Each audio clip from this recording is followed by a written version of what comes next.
It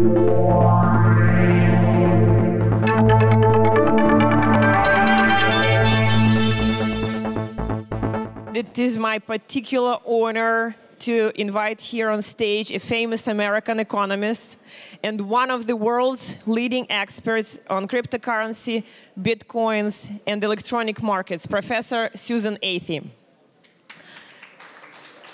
Susan is a distinguished professor at the Stanford Graduate School of Business. For many years, she has served as a consulting chief economist at Microsoft Corporation for consulting the CEO of Microsoft Corporation.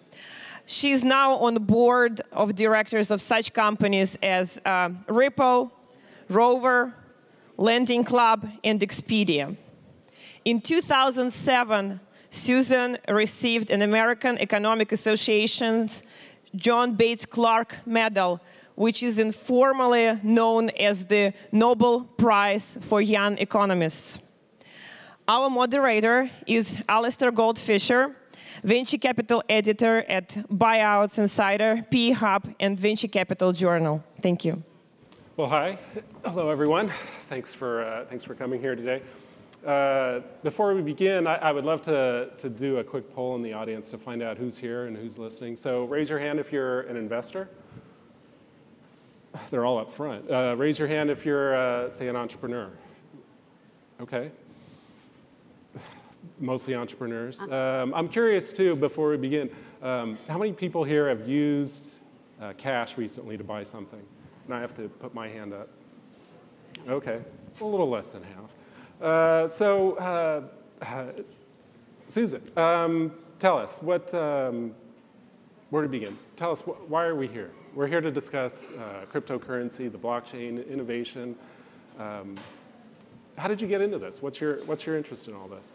Sure. So historically, I've actually been more of a specialist in marketplaces, and a lot of the companies I'm working with, I've worked on marketplaces. So cryptocurrency was a little bit of a new thing for me. I didn't come from a background in finance, but I was at a conference with a lot of Silicon Valley thought leaders in early 2013, where a bunch of people were going around saying, hey, you know, I was an early Google employee and I put 10% of my net worth into Bitcoin.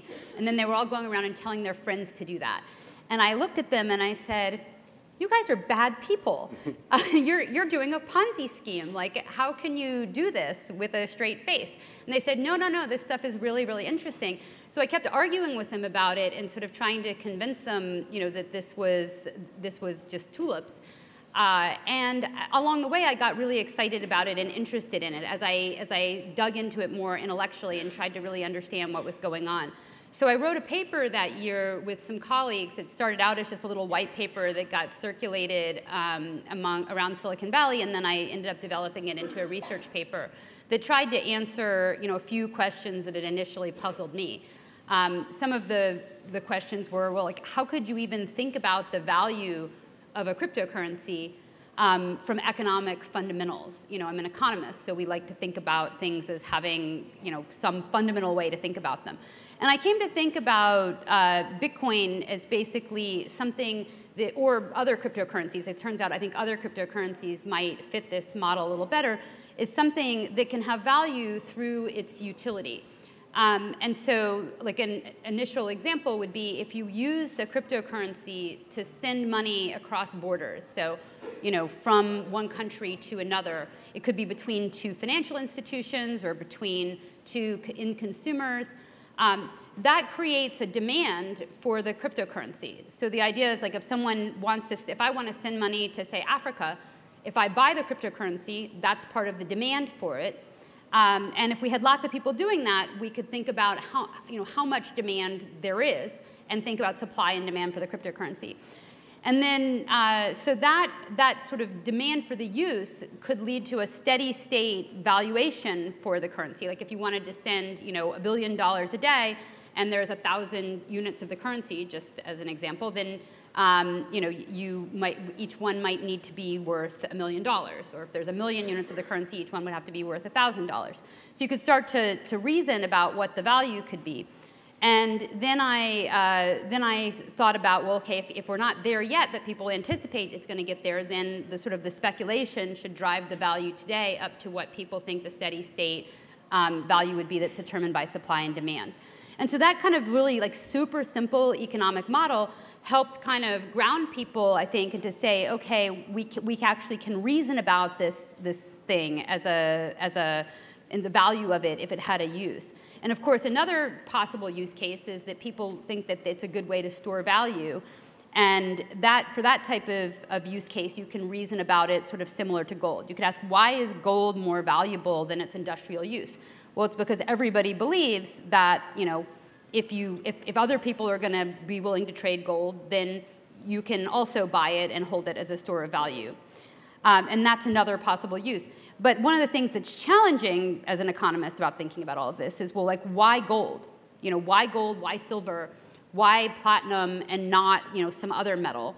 And how many of these could there be? And so when you get back to sort of reasoning about, you know, how many cryptocurrencies there would be, or, you know, how much demand is there for Bitcoin versus gold, it becomes much harder to put an economic theory around that, because of course we don't have an economic theory of why the gold premium is bigger than the silver premium either.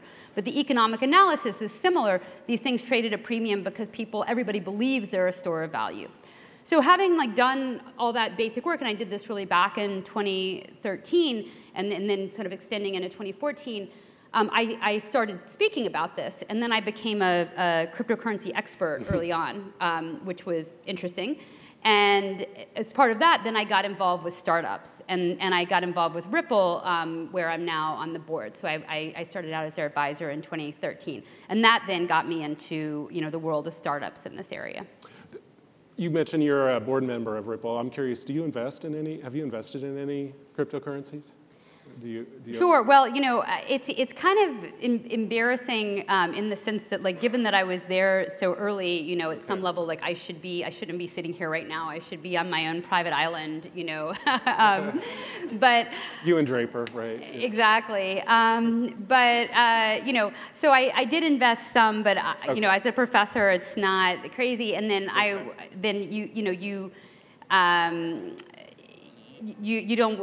there's a little bit too much of the economist in me, which says, like, okay, you know, you should just hold index funds. So if only I had been more put my money where my speaking was. Yeah, and I don't invest either, but I do have 401k, which has no crypto in it.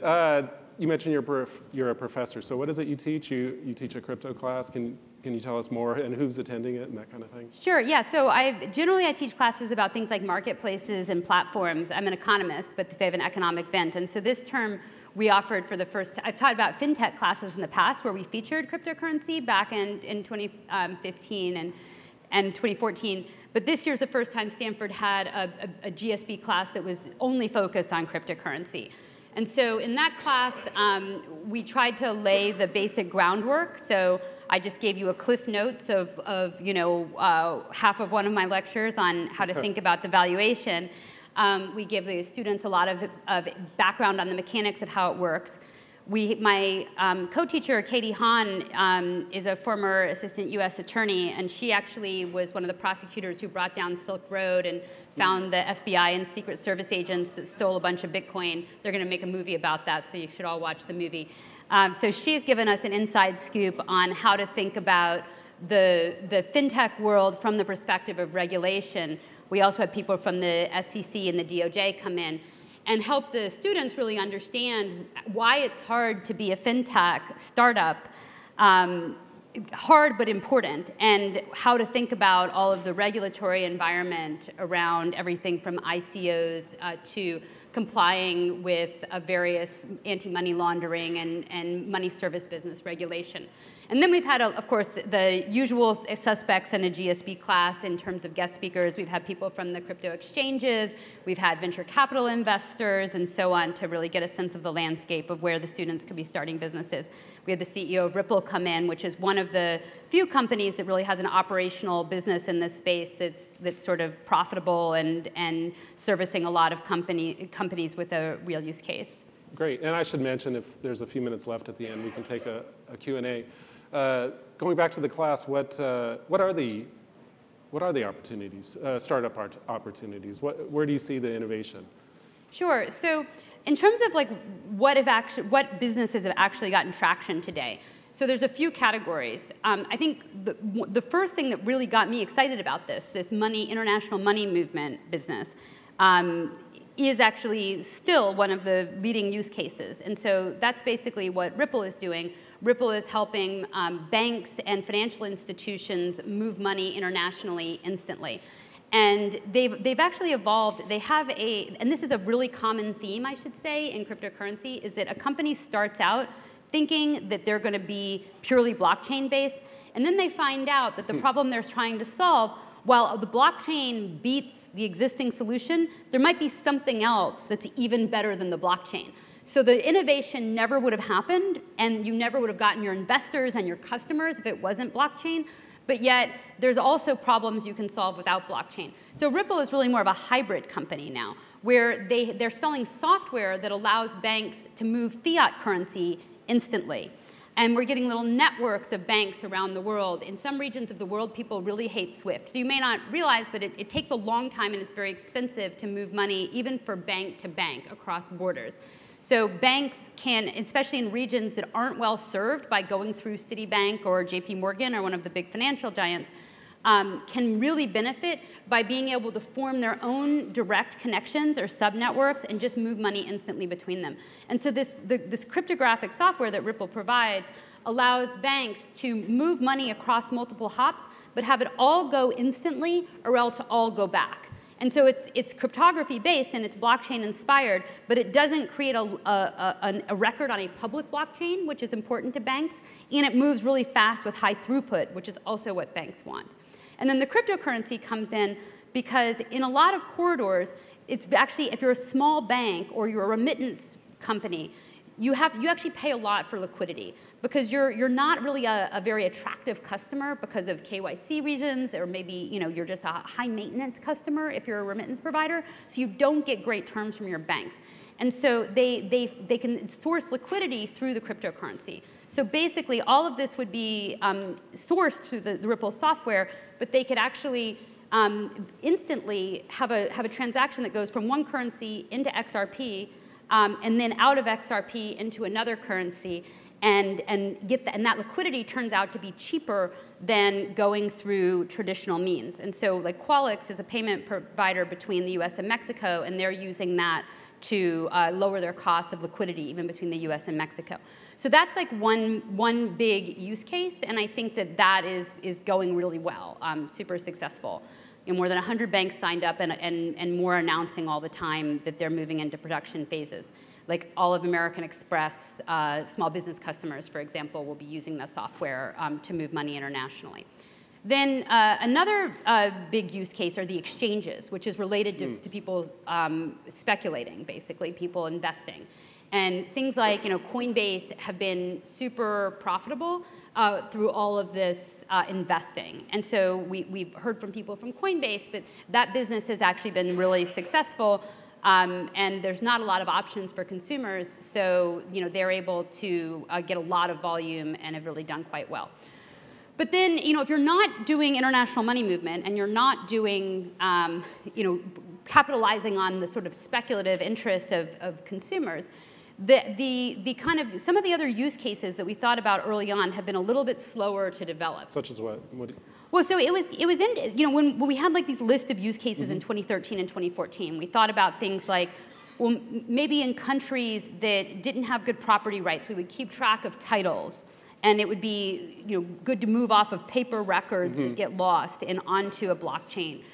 Or we thought about digital rights management, managing rights for photos or music, or even like news stories, things where you might want to sell them across borders, and you might want to do that very quickly, and you didn't want to have to wait, and there wasn't necessarily worthwhile to have a big centralized system for that. So those types of applications have not really, lots of people still talking about them. I still hear pitches of companies wanting to do them, but they've taken a while to get going.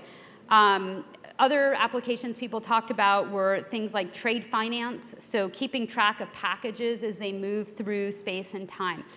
I think the thing that's good and bad is that we're still seeing those 5 years later mentioned as sort of the nascent ideas where you would still fund something. So there's still a chance to invest in these types of businesses, but it's a little bit depressing that the ideas have been around for a while and we still haven't figured out how to make them succeed.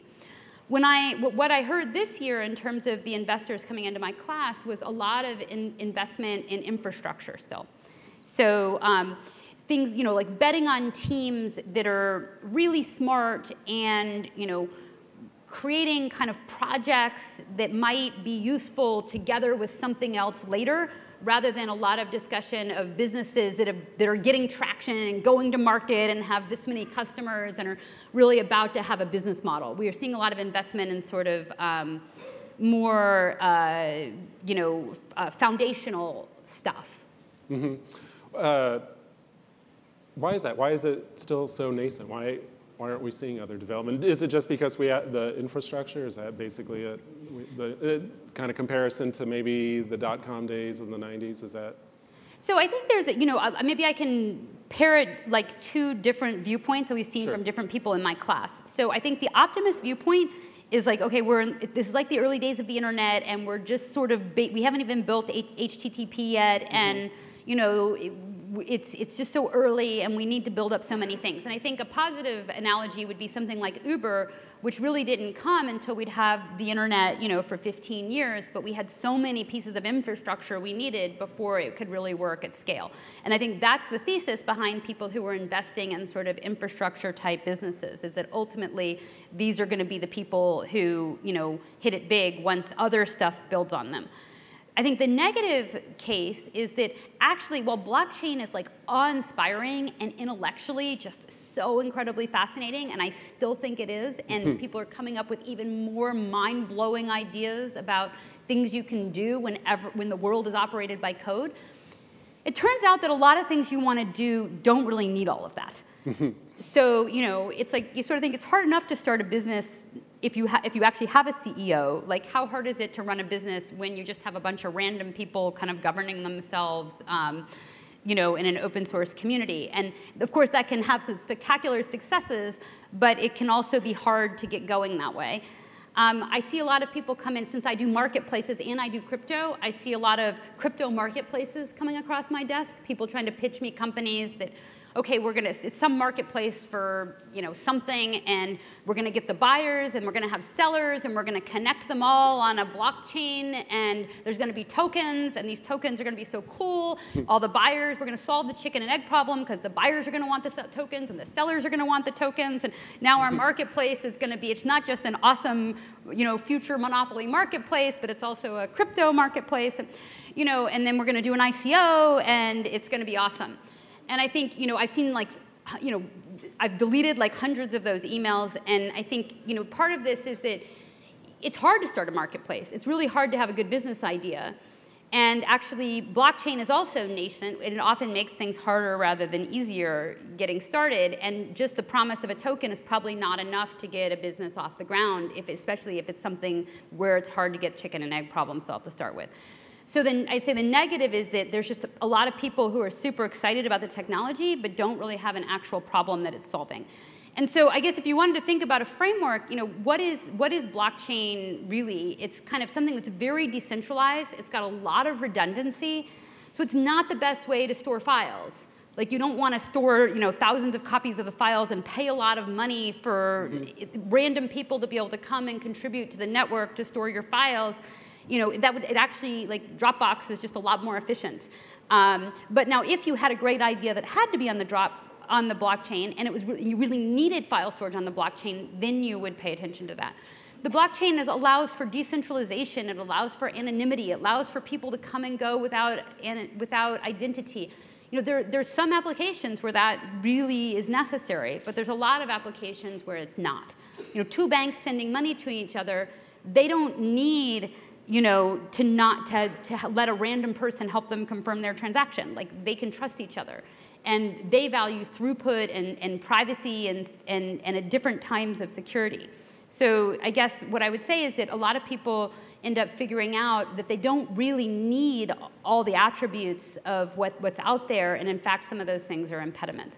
Nonetheless, despite all of that, I'm still a super optimist that something amazing is going to happen. It's just now that I've been waiting 5 years and seeing hundreds of people come across my desk, you know, I'm less optimistic that the next person who comes across my desk is going to be the one, just because the last, you know, 200 were not.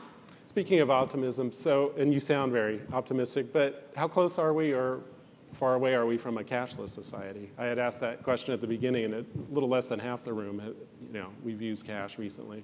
Well, so I was recently at a conference organized by the San Francisco Fed, where they had people from central banks all over the world, and this was they invited me in to talk about exactly this. And so, you know, you have countries like Sweden where less than 5% of transactions are actually in cash, and they're worried that people are going to stop supporting cash, and actually whether they need to subsidize cash just so that cash will continue to exist.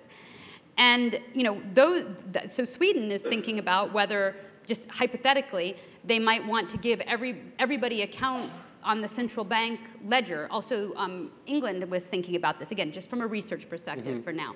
So what would that really mean? And I think thinking that through actually helps you understand money and also cryptocurrency a little bit more.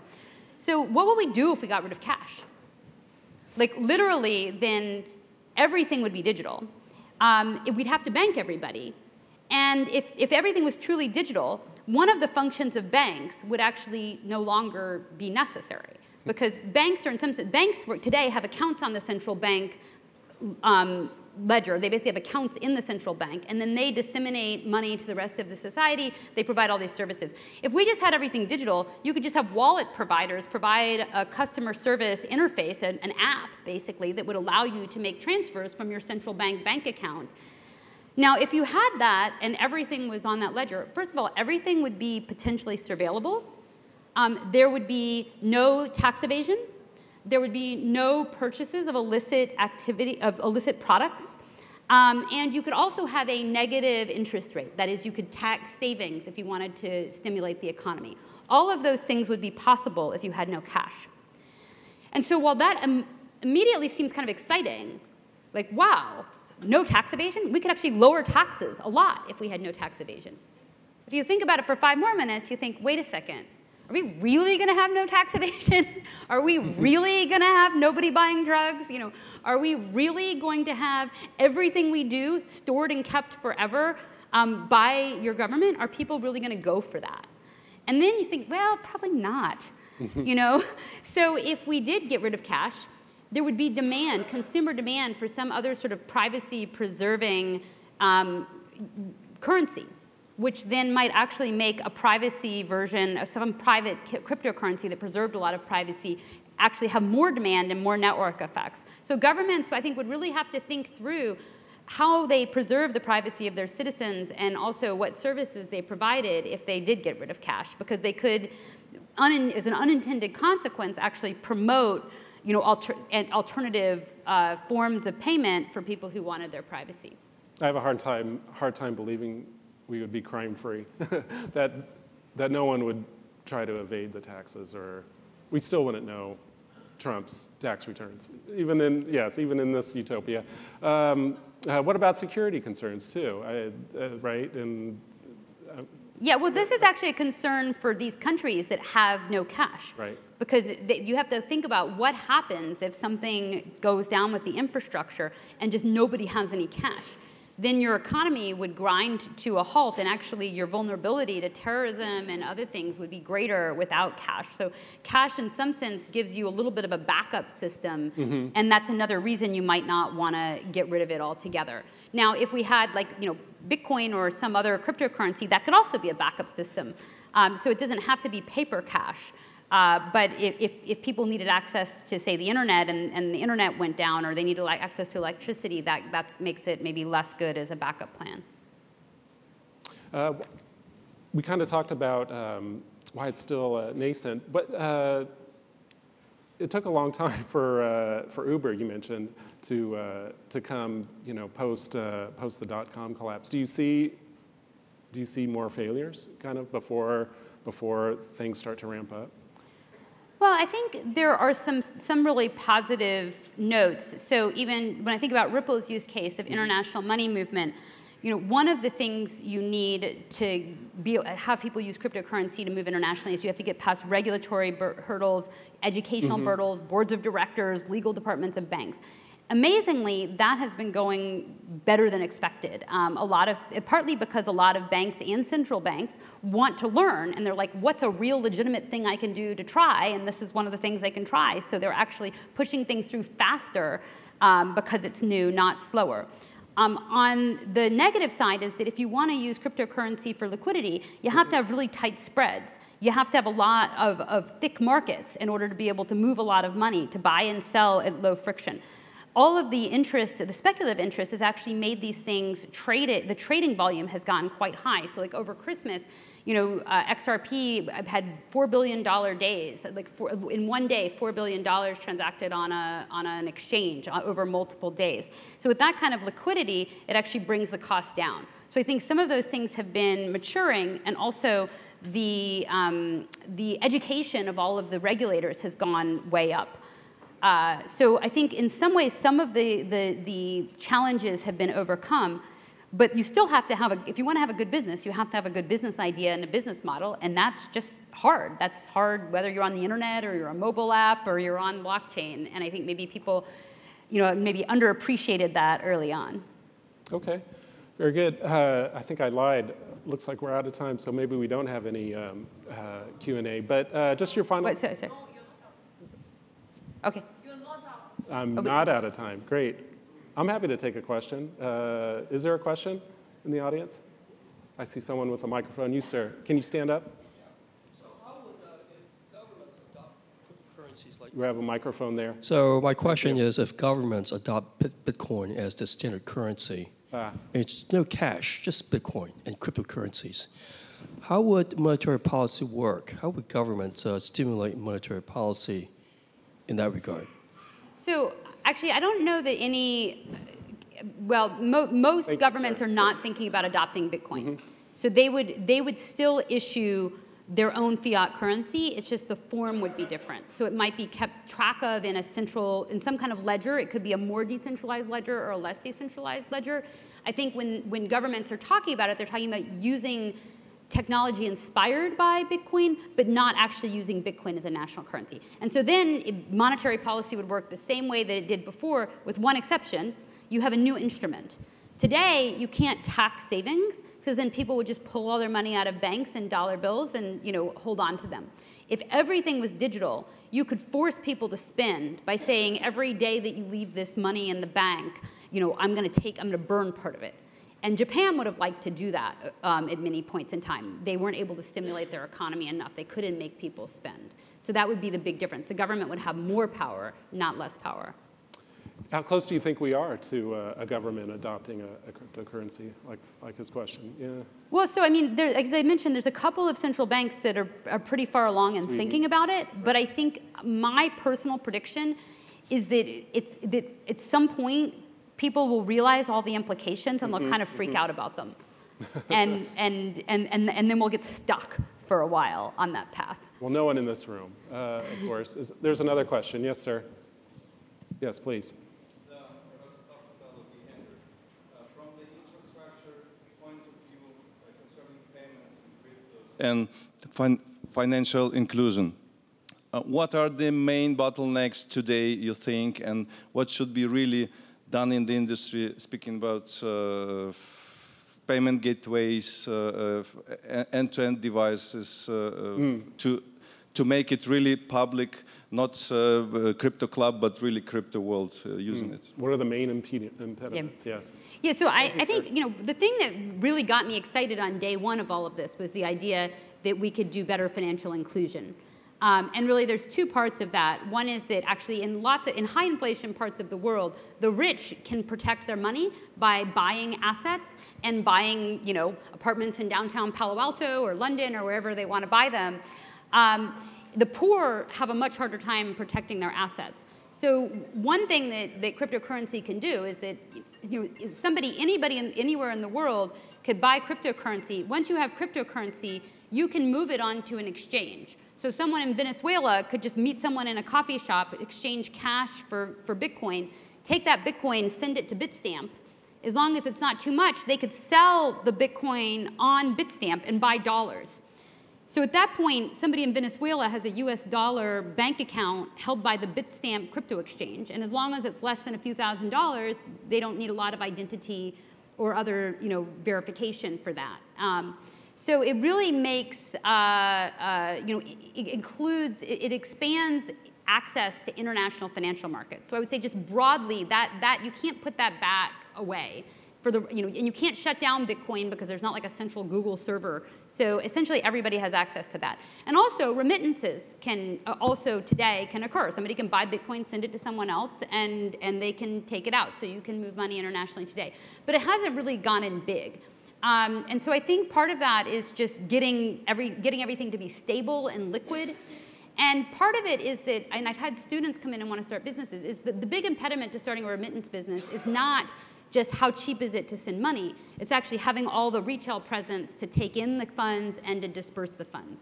And so those bottlenecks and barriers to entry aren't really fixed by cryptocurrency. Now there was this company, Abra, which had this, here in Mountain View, which had the idea that they were going to sort of turn everybody into a remittance agent. And there would just be an app, and anybody could be a teller for Abra. And they use smart contracts, which is really exciting, where it's basically a way to, I could put in dollars, and the other person could get out pesos, and we didn't take any currency risk because the smart contracts did all this hedging for us. It was really cool. But they just couldn't get scale. They couldn't get enough, they couldn't solve the chicken and egg problem. They couldn't get enough buyers and sellers going to get volume. Instead, what we've seen is that companies like MoneyGram and Western Union and Qualix are using Ripple on the back end to make themselves more efficient, but they are still using their existing on-ramps and off-ramps. I think ultimately this lowers the barrier to entry for being a remittance company, but it's hard to start a remittance company because you have to have the on-ramps and off-ramps. So I think the lesson here is a more general lesson for this space, is that a lot of these businesses have barriers to entry, and being more efficient helps, but it doesn't necessarily fundamentally change the economics. Very good. I think we have to stop, and I'm sorry. If you have any questions, you can ask them off stage. Yes, I know this. I did see your hand up earlier. Sorry I didn't get to you sooner. Sorry we ran out of time. Well, that was very educational. Thank you very much. How about a hand for Susan? Thank you, Susan. Thank you, Alastair. Go right ahead.